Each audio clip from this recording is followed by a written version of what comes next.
कल्पना कीजिए दुनिया के सबसे ताकतवर देश एक बंद कमरे में बैठकर दशकों से पूरी दुनिया के नियम बना रहे हैं। बिल्कुल, व्यापार कैसे होगा, कर्ज किसे मिलेगा, सुरक्षा की परिभाषा क्या होगी, मतलब सब कुछ उसी कमरे में तय हो रहा है। लेकिन अचानक उस कमरे का दरवाजा खुलता है और कुछ नए लोग आकर मेज के सबसे बड़े हिस्से पर अपना दावा ठोक देते हैं। नमस्ते दोस्तों, आप सभी का स्वागत है इटी युग में। और ये कोई काल्पनिक कहानी नहीं है। ये ठीक वही है जो आज वैश्विक स्तर पर हो रहा है। सही कहा आपने। आज के इस डीप डाइव में हम केवल उन ठोस सोर्सेज, रिसर्च पेपर्स और डेटा पर फोकस कर रहे हैं, मतलब बिना किसी बाहरी शोर के। हमारा आज का मिशन है 2025-2026 के लिए ग्लोबल गवर्नेंस या वैश्विक शासन के ब्लूप्रिंट को डिकोड करना। बिल्कुल, और जब हम इन फाइलों को खंगालते हैं तो एक बहुत ही स्पष्ट तस्वीर उभर कर आती है। 2025 और 2026 वो समय है जब दुनिया का कंट्रोल रूम हमेशा के लिए बदल रहा है। और ये कंट्रोल रूम सिर्फ कोई अमूर्त विचार नहीं है। जब हम अंतर्राष्ट्रीय संगठनों के बारे में सोचते हैं तो अक्सर दिमाग में जेनेवा या वॉशिंगटन की बड़ी बड़ी कांच की इमारतें आती हैं, है ना? हाँ बिल्कुल। लेकिन दोस्तों, ये सिर्फ इमारतें नहीं हैं। ये वो जगह हैं जहां से वैश्विक सत्ता का संचालन होता है। नियम यहीं लिखे जाते हैं। देखिए, अगर हम इतिहास को देखें, विशेष रूप से द्वितीय विश्व युद्ध के बाद के युग को, तो कूटनीति और शक्ति का केंद्र निर्विवाद रूप से न्यूयॉर्क और वॉशिंगटन डीसी रहा है। राइट। दशकों तक इन्हीं शहरों ने तय किया कि दुनिया किस दिशा में जाएगी। लेकिन अब 21वीं सदी के इस मोड़ पर हमारे सामने मौजूद रिपोर्ट्स बताती हैं कि एक अभूतपूर्व भौगोलिक बदलाव हो रहा है। मतलब सत्ता का गुरुत्वाकर्षण शिफ्ट हो रहा है। एब्सोल्युटली, सत्ता का गुरुत्वाकर्षण अब ग्लोबल साउथ और ईस्ट की ओर खिसक रहा है। मतलब बीजिंग, नैरोबी और नई दिल्ली जैसे शहर, जो पहले सिर्फ विकासशील राजधानियां मानी जाती थीं, हाँ, वो अब सिर्फ राजधानियां नहीं रहे, वे नए वैश्विक शक्ति केंद्र बन रहे हैं। ये सिर्फ पतों का बदलाव नहीं है। तो फिर क्या है? ये उन लोगों और उन आवाजों का बदलाव है जो अब दुनिया की रूल बुक को फिर से लिख रहे हैं। ये बहुत ही दिलचस्प बात कही आपने। और अगर हमें ये समझना है कि ये रूल बुक कैसे लिखी जा रही है, तो सबसे पहले हमें ये देखना होगा कि पैसा कहाँ से आ रहा है और कहाँ जा रहा है। बिल्कुल, फाइनेंस ही तो सब कुछ चलाता है। हाँ, क्योंकि जो ग्लोबल फाइनेंस के ढांचे को नियंत्रित करता है, वही अंततः राजनीतिक नियमों का आकार देता है। अगर पैसा वॉशिंगटन से बीजिंग की तरफ जा रहा है तो जाहिर सी बात है कि राजनीतिक ताकत भी शिफ्ट होगी। हमारे पास जो वित्तीय डेटा है वो इस बदलाव की पूरी कहानी कहता है। देखिए, पारंपरिक वास्तुकला पूरी तरह से पश्चिम के नियंत्रण में रही है। वॉशिंगटन डीसी में बैठे इंटरनेशनल मॉनेटरी फंड यानी IMF और वर्ल्ड बैंक इसके सबसे बड़े उदाहरण हैं। बिल्कुल, और यहाँ एक बहुत ही दिलचस्प डेटा पॉइंट है जो अक्सर चर्चाओं से गायब रहता है। संयुक्त राज्य अमेरिका का IMF में लगभग 16.49% मतदान हिस्सा है। अगर हम इसे वोटों की संख्या में देखें तो ये 831,394 वोट होते हैं। रुकिए, चलिए इसे थोड़ा स्पष्ट करते हैं। मतलब 16.49% सुनने में बहुत बड़ा नंबर नहीं लगता। हाँ, पहली नजर में ऐसा ही लगता है। 100 में से सिर्फ 16 हिस्से ही तो हैं। तो ये इतना महत्वपूर्ण क्यों है? मतलब इतनी बड़ी बात क्यों है ये? यहीं पर सिस्टम की असल इंजीनियरिंग छिपी है। IMF में किसी भी बड़े फैसले या संरचनात्मक बदलाव को पारित करने के लिए 85% के सुपर मेजॉरिटी वोट की आवश्यकता होती है। ओहो, अब समझ में आया। हाँ, तो अब अगर किसी एक देश के पास 16.49% वोट है तो इसका सीधा सा मतलब है कि बिना उस देश की सहमति के कोई भी बड़ा फैसला 85% का आंकड़ा छू ही नहीं सकता। मतलब ये अनिवार्य रूप से एक वीटो पावर है। बिल्कुल, एक अकेला देश पूरी दुनिया की आर्थिक नीतियों को रोक सकता है। ये तो ऐसा हुआ जैसे किसी पुरानी स्थापित पारिवारिक कंपनी में एक ही शेयर होल्डर के पास वीटो पावर हो। बहुत सही उदाहरण है। और बाकी सारे बोर्ड मेंबर्स सिर्फ सलाह दे सकते हो, लेकिन फैसला उसी एक इंसान का चलेगा। अगर ऐसा है तो आश्चर्य की बात नहीं है कि इस एकाधिकार को तोड़ने के लिए नए स्टार्टअप्स बाजार में आ गए हैं। और वो स्टार्टअप्स बहुत तेजी से आगे बढ़ रहे हैं। हाँ, हम बीजिंग स्थित एशियन इंफ्रास्ट्रक्चर इन्वेस्टमेंट बैंक यानी AIIB और शंघाई स्थित न्यू डेवलपमेंट बैंक NDB की बात कर रहे हैं, जिसे ब्रिक्स बैंक भी कहा जाता है। और यहाँ जो सबसे दिलचस्प बात है वो ये है कि इन नए स्टार्टअप्स के काम करने का तरीका ही इनकी सबसे बड़ी ताकत है। वो कैसे? दशकों से विकासशील देशों के पास इंफ्रास्ट्रक्चर बनाने या संकट के समय मदद मांगने के लिए सिर्फ वॉशिंगटन जाने का विकल्प था। राइट। और IMF या वर्ल्ड बैंक से पैसा मिलने का मतलब था कड़ी राजनीतिक शर्तें, जिन्हें स्ट्रक्चरल एडजस्टमेंट प्रोग्राम कहा जाता है। मतलब वो आपकी घरेलू नीतियां भी तय करेंगे। हाँ, मतलब पैसा देंगे लेकिन शर्तें अपनी थोपेंगे। बिल्कुल। लेकिन अब जब NDB या AIIB कर्ज देते हैं तो वे पश्चिमी संस्थानों की तरह घरेलू नीतियों में दखल अंदाजी नहीं करते। तो ये एक ध्रुवीय यानी यूनिपोलर सिस्टम से बहुकेंद्रित यानी मल्टीसेंट्रिक प्रणाली की ओर एक बहुत बड़ा व्यवहारिक बदलाव है। एब्सोल्युटली। ये सिर्फ कुछ नए बैंक खुलने की बात नहीं है। ये विकासशील देशों के लिए एक वैकल्पिक वित्तीय ब्रह्मांड का निर्माण है। तो अगर पैसा वॉशिंगटन और शंघाई के बीच बट रहा है तो ये टकराव राजनीतिक मंचों पर भी साफ दिखाई देगा। एकदम। और 2026 में ये सबसे ज्यादा स्पष्ट होने वाला है। हाँ, हमारे सोर्सेज के अनुसार 2026 का भूराजनीतिक कैलेंडर इस टकराव का सबसे बड़ा अखाड़ा बनने जा रहा है। एक तरफ हमारे पास पुरानी स्थापित व्यवस्था है जी। 2026 में अमेरिका के मियामी में G20 शिखर सम्मेलन होने जा रहा है, जहां फोकस आर्थिक विकास और डीरेगुलेशन पर है। और उसी साल फ्रांस के एवियन में 15 से 17 जून तक G7 शिखर सम्मेलन भी होगा। तो पश्चिम का एजेंडा क्या है इस बार? देखिए, पश्चिमी देशों के लिए 2026 अपनी पकड़ मजबूत करने का साल है। G7 का एजेंडा बहुत ही रक्षात्मक और रणनीतिक है। मतलब डिफेंसिव मोड में है वो। हाँ, वे एक 4P पैक्ट लेकर आ रहे हैं। 4P? ये क्या है? यह समृद्धि, लोगों और ग्रह, मतलब प्रॉस्पेरिटी, पीपल और प्लैनेट के लिए वैश्विक विकास ढांचे में सुधार से जुड़ा है। इसमें आर्टिफिशियल इंटेलिजेंस, वैश्विक स्वास्थ्य, ऊर्जा और डिजिटल ट्रैक शामिल हैं। मूल रूप से ये पश्चिमी देशों का ये कहने का तरीका है कि देखिए, हम अभी भी नियम तय करते हैं, बस हम उन्हें आधुनिक बना रहे हैं। लेकिन दूसरी तरफ की कहानी और भी दिलचस्प है। 2026 में ही ब्रिक्स की अध्यक्षता भारत के पास है। ये एक बहुत बड़ा मोमेंट है ग्लोबल साउथ के लिए। बिल्कुल। 13 जनवरी 2026 को इसका जो थीम लॉन्च किया गया, वो सीधा G7 को टक्कर देता है। हाँ, और वो थीम बहुत ही सोच समझकर बनाई गई है। इस थीम में ब्रिक्स के अक्षरों का उपयोग करके एक नया विजन रखा गया है। मैं इसे ब्रेक डाउन करता हूँ। जी, बताइए। B से बिल्डिंग रेजिलियंस, यानी आपूर्ति श्रृंखला और स्वास्थ्य में लचीलापन बनाना। बहुत जरूरी है। I से इनोवेशन, जो डिजिटल पब्लिक इंफ्रास्ट्रक्चर और AI पर फोकस करता है। C से कोऑपरेशन, ताकि बहुपक्षीय संस्थानों में सुधार हो सके। और अंत में S से सस्टेनेबिलिटी, जो हरित वित्त और ऊर्जा संक्रमण के लिए है। अगर हम इस एजेंडे को देखें तो ये पूरी तरह से ग्लोबल साउथ की वास्तविक जरूरतों को दर्शाता है। सही बात है। जहां G7 रेगुलेशन की बात कर रहा है, वहीं भारत के नेतृत्व में ब्रिक्स कृषि, स्वास्थ्य और डिजिटल बुनियादी ढांचे की बात कर रहा है। मतलब जमीनी मुद्दों पर। हाँ, भारत का ये दृष्टिकोण मानवता को प्राथमिकता देने वाला है, जहां तकनीक और विकास कुछ चुनिंदा देशों तक सीमित न रहकर पूरी दुनिया के काम आए। लेकिन यहाँ एक बहुत बड़ा सवाल खड़ा होता है और मुझे लगता है कि इस पर थोड़ी गहराई से बात होनी चाहिए। बिल्कुल, पूछें।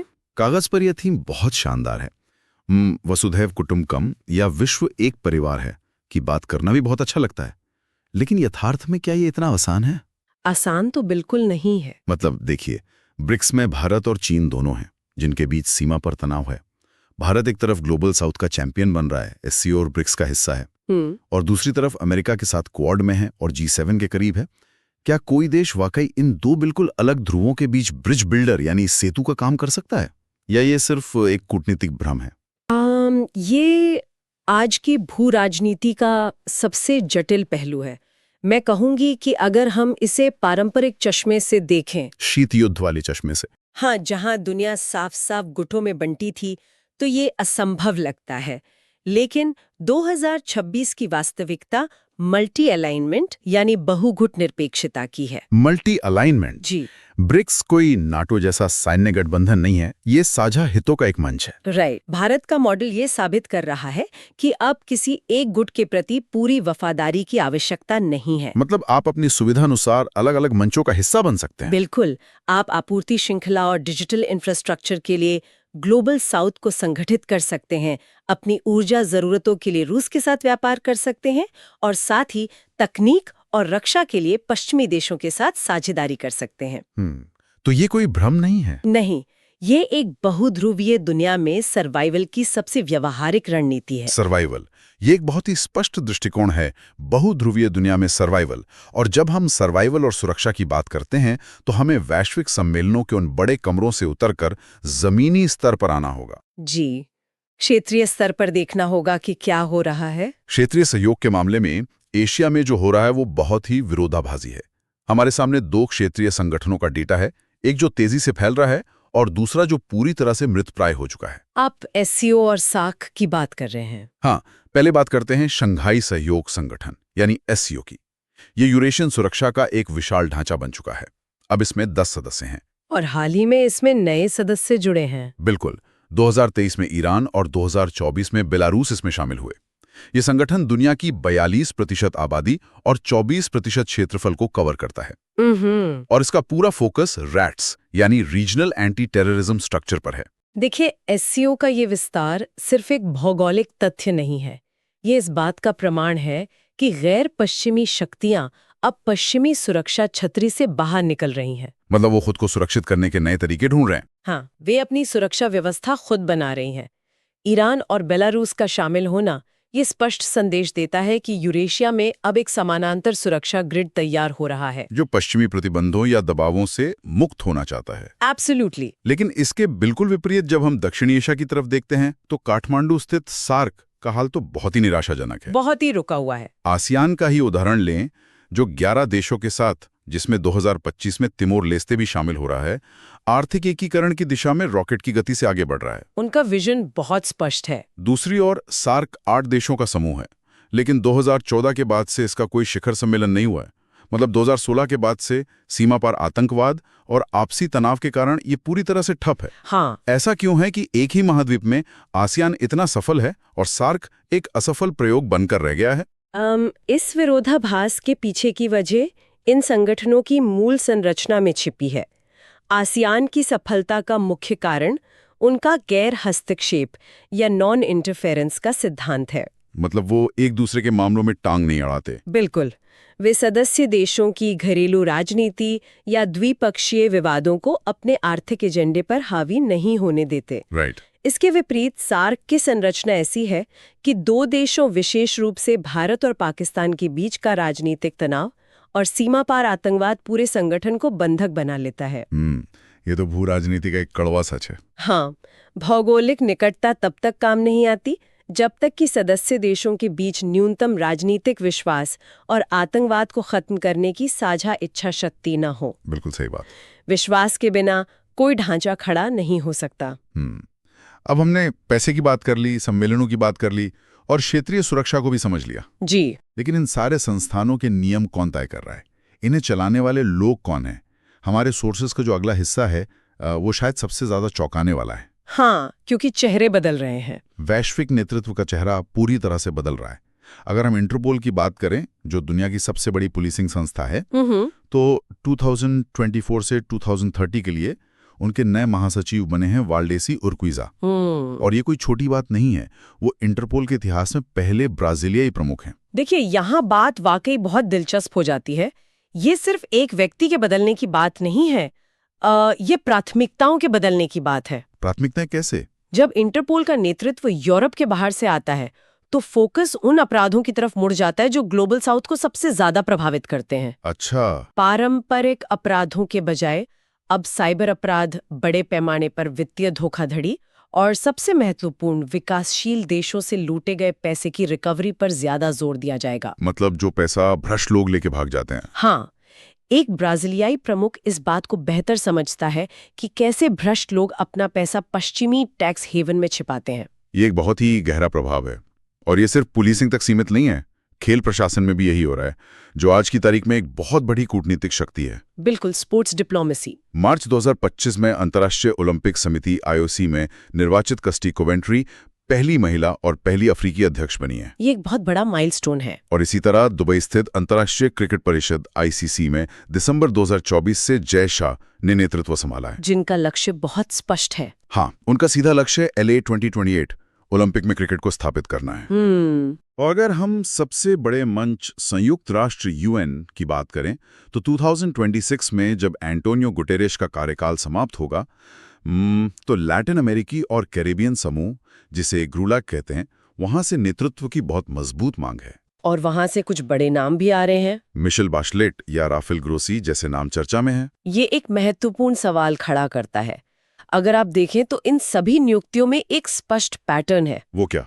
वॉल्डेसी उर्क्विज़ा ब्राजील से, कस्टी कोवेंट्री अफ्रीका से, जय शाह एशिया से और संभवतः अगला यूएन प्रमुख लैटिन अमेरिका से। ग्लोबल साउथ का पूरा प्रतिनिधित्व है। हाँ, ये दर्शाता है कि अब वैश्विक संस्थानों का नेतृत्व केवल एक छोटे से पश्चिमी क्लब के हाथों में सुरक्षित नहीं है। राइट। जब नेतृत्व इन विविध भौगोलिक क्षेत्रों से आता है तो वे अपने साथ जमीनी हकीकत की समझ लेकर आते हैं, जिससे नीतियां ज्यादा वास्तविक बनती हैं। बिल्कुल। इससे नीतियां केवल पश्चिमी चश्मे से नहीं बनती, बल्कि वे अधिक समावेशी और यथार्थवादी हो जाती है। ये सारी जानकारी हमें ये समझने में मदद करती है कि दुनिया कैसे बदल रही है। लेकिन यार, इन सारे संगठनों, उनके मुख्यालयों और उनके जटिल नामों को देखकर किसी के लिए भी उलझन में पड़ना स्वाभाविक है। हाँ, नाम और शहर याद रखना आसान नहीं है। इतने सारे शहर, जिनेवा, पेरिस, वॉशिंगटन, लंदन। लेकिन दिलचस्प बात यह है कि अगर हम ध्यान से देखें तो इन मुख्यालयों के स्थानों में एक ऐतिहासिक कोड छुपा है, एक पैटर्न है। बिल्कुल। ये सिर्फ रटने का विषय नहीं है, ये इस बात का नक्शा है कि 20वीं सदी में दुनिया ने अपनी ताकतों का बंटवारा कैसे किया था। ये कूटनीति का सबसे आकर्षक हिस्सा है मेरी नजर में। मुख्यालयों का भूगोल कभी भी संयोग नहीं होता। यह इस बात का सबूत है कि किस दौर में किस क्षेत्र का किस विषय पर दबदबा था। चलिए इस ऐतिहासिक कार्टोग्राफी को डिकोड करते हैं। पहला पैटर्न है जिसे हम जिनेवा का नियम कह सकते हैं। जिनेवा हो। अगर किसी संगठन का फोकस पूरी दुनिया पर है और वो किसी तकनीकी, कार्यात्मक या शांति आधारित मुद्दे से जुड़ा है, विशेष रूप से ऐसे संगठन जिनके नाम वर्ल्ड या इंटरनेशनल से शुरू होकर ऑर्गेनाइजेशन पर खत्म होते हैं, तो उनका मुख्यालय 99% मामलों में स्विट्जरलैंड के जिनेवा में मिलेगा। जैसे कि चाहे वो विश्व स्वास्थ्य संगठन WHO, विश्व व्यापार संगठन WTO या अंतर्राष्ट्रीय श्रम संगठन ILO। इसका कारण बहुत स्पष्ट है। जिनेवा ऐतिहासिक रूप से तटस्थता यानी न्यूट्रलिटी का प्रतीक रहा है। हाँ, जब दुनिया युद्धों में उलझी थी, तब कूटनीति के लिए एक सुरक्षित और गैर विवादास्पद जमीन की आवश्यकता थी। जिनेवा ने वो स्थान प्रदान किया। लेकिन जब बात पैसे की आती है तो तटस्थता पीछे छूट जाती है। बिल्कुल। और यहीं आता है वॉशिंगटन DC का नियम। अंतर्राष्ट्रीय धन और वित्त को नियंत्रित करने वाले सबसे बड़े संगठन जैसे IMF और विश्व बैंक वॉशिंगटन DC में स्थित हैं। और इसके पीछे की कहानी भी पैसे से ही जुड़ी है। हाँ, द्वितीय विश्व युद्ध के बाद अमेरिका के पास दुनिया का सबसे ज्यादा सोना था, इसलिए पैसे का नियंत्रण उसी की राजधानी में स्थापित हुआ। और अगर हम उद्योग और ऊर्जा की बात करें तो हमें ऑस्ट्रिया जाना होगा। अच्छा। वियना का नियम कहता है कि औद्योगिक विकास और पेट्रोलियम से जुड़ी राजनीति का केंद्र वियना है। यूनिडो, अंतर्राष्ट्रीय परमाणु ऊर्जा एजेंसी IAEA और OPEC जैसी संस्थाएं वहीं हैं। ऐसा क्यों? क्योंकि शीत युद्ध के दौरान वियना पूर्व और पश्चिम के बीच एक महत्वपूर्ण संवाद केंद्र था। क्या बात है। इसके अलावा पेरिस का नियम है, जहां अर्थव्यवस्था, शिक्षा और संस्कृति का संगम होता है। हाँ, यूनेस्को और OECD इसके बेहतरीन उदाहरण हैं। और अंत में लंदन का नियम, जहां समुद्र और मानवाधिकारों से जुड़े संगठन हैं, जैसे अंतर्राष्ट्रीय समुद्री संगठन IMO और एमनेस्टी इंटरनेशनल। क्योंकि एक समय पर ब्रिटेन दुनिया की सबसे बड़ी समुद्री शक्ति था। मतलब ये तो एकदम चीट कोड्स की तरह काम करते हैं। किसी भी मीटिंग या डिस्कशन में आप इन्हें इस्तेमाल कर सकते हैं। हाँ, लेकिन याद रखिए, ये ऐतिहासिक नक्शा ये समझने के लिए जरूरी है कि पुरानी दुनिया कैसे काम करती थी। पुरानी दुनिया। ऊर्जा वियना में, संस्कृति पेरिस में, पैसा वॉशिंगटन में और मानवाधिकार जिनेवा में।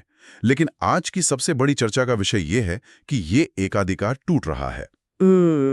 अब नैरोबी में संयुक्त राष्ट्र पर्यावरण कार्यक्रम UNEP और रोम में खाद्य सुरक्षा से जुड़े संगठन इस पुराने पश्चिमी बंटवारे को सीधी चुनौती दे रहे हैं। ये एक बहुत बड़ा बदलाव है।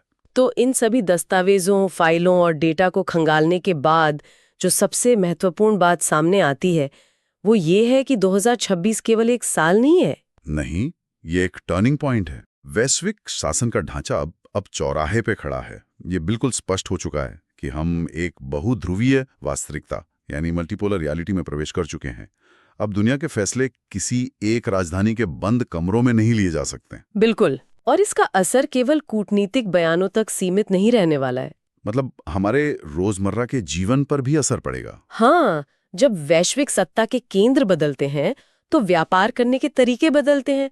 पेटेंट के नियम, टेक्नोलॉजी के मानक और डिजिटल अर्थव्यवस्था के रेगुलेशंस, ये सब अब नए सिरे से लिखे जाएंगे। जिन संस्थानों ने खुद को इस नई बहुध्रुवीय वास्तविकता के अनुकूल नहीं ढाला, वे अपनी प्रासंगिकता खो देंगे। ये एक बहुत ही गंभीर विचार है। बदलाव अपरिहार्य है, लेकिन इन सारे विश्लेषणों के अंत में दोस्तों एक बहुत ही गहरा और बेचैन करने वाला सवाल उभर कर आता है। हम देख रहे हैं कि दुनिया की आर्थिक और राजनीतिक शक्ति अलग अलग क्षेत्रीय केंद्रों में बट रही है। जी। पश्चिम अपना गुट मजबूत कर रहा है और ग्लोबल साउथ अपना अलग रास्ता बना रहा है। लेकिन जब भविष्य में कोई वाकई वैश्विक संकट आएगा, जैसे कोई नई महामारी या जलवायु परिवर्तन का कोई भयंकर परिणाम, तो क्या ये खंडित हो चुकी दुनिया एक साथ आ पाएगी? ये सबसे बड़ा सवाल है। या फिर इन नई ताकतों को एक दूसरे पर अविश्वास के बावजूद सहयोग की एक बिल्कुल नई भाषा का आविष्कार करना पड़ेगा? इस सवाल पर विचार करें, क्योंकि इसी के जवाब में हमारा भविष्य छिपा है।